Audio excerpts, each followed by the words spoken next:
Bankacherla project లో భాగంగా నది లేనటువంటి చోట ఇవాళ బొల్లంపల్లి రిజర్వాయర్ 150 టీఎంసీలతో కట్టడానికి ఇలా ఆంధ్రప్రదేశ్ రూపకల్పన చేసింది.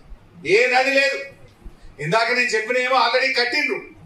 ఇప్పుడు బంకచెర్ల గోదావరి లింక్ లో 150 టీఎంసీలతో నది లేని చోట రిజర్వాయర్ కట్టి వరద ఉన్నప్పుడు నీళ్లు నింపి పెట్టుకోవడానికి ఇలా ఆంధ్రప్రదేశ్ మళ్ళా తయారు చేస్తా ఉంది.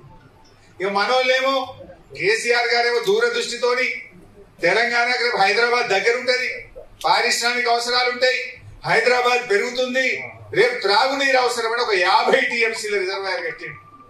నిజానికి నేను ఆ జిల్లా మంత్రిని, నేను 1-2 సార్లు మాట్లాడినా, సార్ ల్యాండ్ ఎక్విజిషన్ బాగా ఇబ్బంది అవుతుంది, రైతులతో ప్రెషర్ వస్తుందంటే వారు ఒక మాట అన్నారు, హరీష్ కొద్దిమంది కుటుంబాలు నష్టపోతాయేమో, ఇప్పుడు కొద్దిగా కష్టమైతుందేమో, కానీ రేపటి లక్షల వేల కుటుంబాలు బతుకుతాయి. రేపటి తెలంగాణకు ఇది జీవధార అవుతుంది. మళ్ళా గట్టలేము, కష్టమైనా సరే రేపు మనం రాజకీయాలు శాశ్వతం కాదు, ప్రజలు శాశ్వతం, నీళ్లు శాశ్వతం. ఇది హైదరాబాద్ దగ్గరగా ఉంది, 50 టీఎంసీ రిజర్వాయర్ కట్టాలని చెప్పి పట్టుబట్టి ఆయన రిజర్వాయర్ ని కట్టించింది. ఇలా అదే వరమైంది కదా. ఇవాళ రేవంత్ రెడ్డి ఇంతకన్నా ఎగురుతుండు, ఏమెగురుతుండు?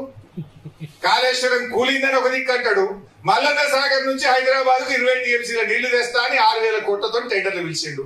మరి కాళేశ్వరమే కూలితే నువ్వు మల్లన్న సాగర్ కి 20 టీఎంసీల నీళ్లు ఈ హైదరాబాద్ కు మంచి నీళ్లు మూసి శుద్ధి చేయడానికి ఎక్కడి నుంచి తెస్తావో సమాధానం చెప్పాలి మిస్టర్ రేవంత్ రెడ్డి.